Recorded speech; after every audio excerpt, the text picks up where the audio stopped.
Good morning बच्चों, class 9th NCERT mathematics में आपको एक्सरसाइज 6.1 हल करा चुका था। आज हम एक्सरसाइज 6.2 हल करेंगे, जिसमें सबसे पहला क्वेश्चन हमें दे रखा है, आकृति में x और y के मान ज्ञात कीजिए और फिर दर्शाइए कि ए बी समांतर है सी डी के। तो यहाँ पर हम एक चीज़ समझ लेंगे पहले, जिसमें हमें दो समांतर रेखाएँ अगर कहीं दी होती हैं, जैसे कि एक समांतर रेखा, ठीक है, दूसरी ये दो समांतर रेखा है और इसे एक त्रिज्यक रेखा अगर विभाजित करती है तो चार कोण यहाँ बनते हैं और चार ही कोण यहाँ बनते हैं। ठीक है, तो यहाँ पर हम इन कोणों के अगर नाम दे देते हैं 1, 2, 3 और यहाँ 4। इसी तरीके से अगर हम देखें यही कोणों के नाम अगर हम नीचे लिखें 1, ठीक है, 1 1 के बराबर है, 2 2 के बराबर है, 3 3 के बराबर है और 4 4 के बराबर है। ठीक है, तो यहाँ पर एक जो कोण 1 है वो आपस में बराबर होंगे। क्यों? क्योंकि इन दोनों कोणों का नाम होता है संगत कोण, क्योंकि इन दोनों की स्थिति एक जैसी है, ऊपर की ओर है, ठीक है, और दोनों ही कोण न्यून कोण है। ठीक है, तो इसलिए दोनों कोण आपस में क्या होंगे? बराबर होंगे। इसी तरीके से 2 और 2 ये भी संगत कोण है। ठीक है, इसी तरीके से 3 और 3 ये भी संगत कोण है। इसी तरीके से 4 और 4 ये भी संगत कोण है। ठीक है, लेकिन कुल मिला के यहाँ पर केवल दो ही कोण बने हैं जो एक दूसरे के बराबर होते हैं। अब यहाँ पर बात करते हैं 2 और 3 की, तो कोण नंबर 2 और कोण नंबर 3 भी आपस में बराबर होंगे। क्यों? क्योंकि ये शीर्षाभिमुख कोण कहलाते हैं। ठीक है, जिसमें अगर कोई भी दो रेखाएं एक दूसरे को प्रतिच्छेदित करती हैं कुछ इस तरीके से, ठीक है, तो एक कोण इधर और एक कोण इधर, ये दोनों क्या होते हैं? शीर्षाभिमुख कोण, जो आपस में बराबर होते हैं। तो यही कोण आपका देखो x बनना है और एक इधर बनना है, ये भी x होगा। तो ये दोनों कोण कैसे हैं? शीर्षाभिमुख कोण। ठीक है, अब बात करते हैं एकांतर अंतःकोण की। तो एक कोण ये जो मैंने डबल लाइन खींच दी है ये, और एक डबल लाइन ये, इसे कहते हैं एकांतर अंतःकोण, क्योंकि दोनों ही न्यून कोण हैं और दोनों ही अंदर की ओर हैं, जिनका अंतर बराबर है। ठीक है, तो इन्हें हम कहते हैं एकांतर अंतःकोण। इसी तरीके से x और y ये भी आपके एकांतर अंतःकोण है, जो अंदर की ओर बने हैं और इनका अंतर भी एक जैसा है। अब 22 और 130 की बात करें तो ये भी आपस में बराबर है। क्यों? क्योंकि ये शीर्षाभिमुख कोण है, तो हमें इनके नाम लिखने होते हैं केवल।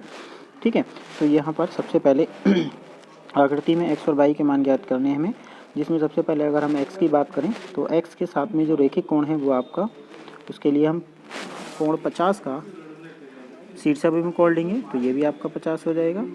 अब हम जानते हैं अगर ये 50 है तो ये पूरा अर्धवृत्त है। अर्धवृत्त मतलब ऋजुरेखीय कोण, ऋजुरेखीय कोण मतलब 180 कोण। अब x और 50 दोनों एक दूसरे के क्या हैं? संपूरक कोण, और संपूरक कोणों का योगफल 180 होता है। और अगर हम 180 में से 50 को माइनस कर दें तो हमें मिल जाएगा x का मान, जो 50 का संपूरक है। तो 180 माइनस 50 यानी बराबर हो जाएगा हमारा 130। ये हो जाती है x की वैल्यू। अब अगर हम बात करें x और y दोनों ही कैसे कोण हैं? एकांतर अंतःकोण है, इसलिए बराबर होंगे। ये भी 130 होगा। एक तरीका तो ये है। दूसरा तरीका क्या है कि हमें एकांतर अंतःकोण दिखाकर हम 130 और y को क्या कह सकते हैं? शीर्षाभिमुख कोण। दोनों ही कैसे कोण है? शीर्षाभिमुख कोण है, इसलिए y जो है वो 130 के बराबर होगा।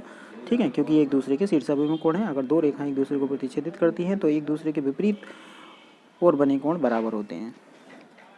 प्रश्न नंबर 2, अब जब हमें ये चार कोण कुछ इस तरीके से मिलेंगे जैसे कि ये है, जो यहाँ पर आपका नंबर 1 कोण, ठीक है, ये 1 के बराबर होगा, 2 2 के बराबर होगा, 3 3 के बराबर होगा और 4 4 के बराबर होगा। जब ये चारों कोण इन चारों कोण के बराबर हो जाते हैं तो इसका मतलब ए बी और सी डी कैसी रेखा है? समांतर रेखा है। क्वेश्चन नंबर 2, आकृति में यदि ए बी समांतर है सी डी के और सी डी समांतर है ई एफ के। अब यहाँ पर हमने तीन रेखाएं समांतर देखी हैं, जिसमें ए बी सी डी के समांतर है और सी डी ई एफ के समांतर है। इसका मतलब तीनों रेखाएं समांतर हो जाएंगी। तो हमें क्या करना है? एक्स का मान निकालना है। तो सबसे पहले हम एक्स और वाई को रिलेटिव करेंगे, जिसमें हमें दे रखा है वाई और जेड का अनुपात।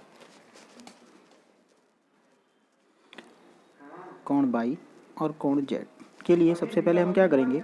बाई का संगत कोण क्या है? हमारा संगत कोण होगा ये, तो इस पर भी बाई हो जाएगा। अब हम देख रहे हैं कि ये जो रेखा ई एफ है ये एक सरल रेखीय कोण है, जिनका योगफल क्या होगा? 180। इसका मतलब बाई प्लस जेड का जो मान है वो 180 हो जाएगा, जबकि बाई को हम अनुपात के अनुसार 3 मान लेंगे, जिसे हम 3a लिख सकते हैं, और जेड को हम 7a लिख सकते हैं, जिनका योगफल 180 होगा। ठीक है, अब ये हो जाएगा हमारा 10a बराबर 180। तो यहाँ से a का मान आ जाएगा 18। अगर a का मान 18 है तो इसके अनुसार 18 तिया 54, 18 तिया 54, तो एक कोण तो हो जाएगा हमारा 54 और दूसरा हो जाएगा 54। 180 में से 54 घटा देंगे तो दूसरा कोण हो जाएगा 126। ठीक है, तो एक कोण हो जाएगा हमारा 126 और एक हो जाएगा हमारा 54। तो दोनों कोण हमारे यहाँ पर मिल जाएंगे, एक्स वाई और जेड के मान। तो वाई का मान हो जाएगा हमारा 54 और जेड का मान हो जाएगा हमारा 126। दो कोण हमें मिल गए। अब क्वेश्चन में कहा था कि एक्स का मान ज्ञात कीजिए। अब हमें दिख रहा है कि एक्स, अगर ये बाई का मान यहाँ मिल जाता है तो एक बाई आपका यहाँ भी होगा, जो आपस में क्या होंगे, एकांतर अंतःकोण होंगे। क्या होंगे? एकांतर अंतःकोण। या फिर हम कह सकते हैं कि एंगल एक्स जो है वो जेड के बराबर होगा। क्यों? क्योंकि ये एकांतर अंतःकोण है। तो एंगल एक्स एंगल जेड के बराबर होगा, जो 126 के बराबर है। ठीक है, बाकी आप इसके सॉल्यूशन में देख सकते हैं। अगर कहीं पर आपको समझ नहीं आता है तो उसे आप पूछ सकते हैं। क्वेश्चन नंबर 3, आकृति में ए बी समांतर है सी डी के और ई एफ लंबवत है सी डी के, तो एंगल जी ई डी 126 है। एंगल जी ई डी 126 है। जी ई डी, तो जी ई डी की अगर हम बात करें तो जी ई डी मतलब ये पूरा कोण कितना है, 126 है। 126 में अगर हम 90 को घटा देते हैं तो बाकी कोण कितना बचेगा? अगर हम इसको 90 कह रहे हैं तो बाकी कोण कितना बचेगा? ये बचेगा आपका 36। ठीक है, तो ये कोण हो जाएगा आपका 36। तो यहाँ पर सबसे पहले यही किया गया है कि इस जी ई डी का जो मान है वो जी ई एफ और एफ ई डी के योगफल के बराबर है, जिसमें एफ ई डी आपका 90 है। तो जी ई एफ का मान यहाँ पर निकाल लेंगे, वो कितना आ जाएगा? वो आ जाएगा हमारा 36। ठीक है, अब ये अगर 90 है तो ये भी 90 होगा। तो ए बी समांतर है सी डी के, तो एंगल एफ जी ई और प्लस 126 क्यों? क्योंकि ये एकांतर अंतःकोण हो गया। जैसे कि यहाँ पर हम दोबारा एक बार समझ लेते हैं, ये दो समांतर रेखाएं हैं और ये एक तिर्यक रेखा है। ठीक है, जिसके एक कोण बना कोण कितना है? 126 है। तो ये एकांतर अंतःकोण होंगे, ये भी 126 होगा। ठीक है, और ये जो शेष कोण बचा है उसको हम कैसे निकालेंगे? उसको हम नाम लिख लेंगे जो यहाँ पर लिखा गया है, 126 माइनस के 90 बराबर 36। तो ये हो जाएगा एफ ई जी और प्लस के 126 बराबर हो जाएगा 180, क्योंकि ये एक दूसरे के क्या है? संपूरक कोण है। तो हमें क्या करना है? संपूर्ण कोणों का योगफल 180 रख देना है, जिसमें हमें इधर का कोण तो हमें पता है 126 है, जबकि इधर का कोण हमें नहीं पता है, जबकि पूरा कोण 180 होने की वजह से एक दूसरे के संपूरक होंगे। तो 126 और प्लस के एफ जी ई या फिर ई जी एफ, हम इनमें से कोई भी नाम लिख सकते हैं, एफ जी ई। ठीक है, जिसका योगफल कितना होगा? 180 होगा। अब इसे इधर घटा देंगे तो यहाँ से एफ जी ई का मान निकल आएगा और वो आ जाएगा आपका 36।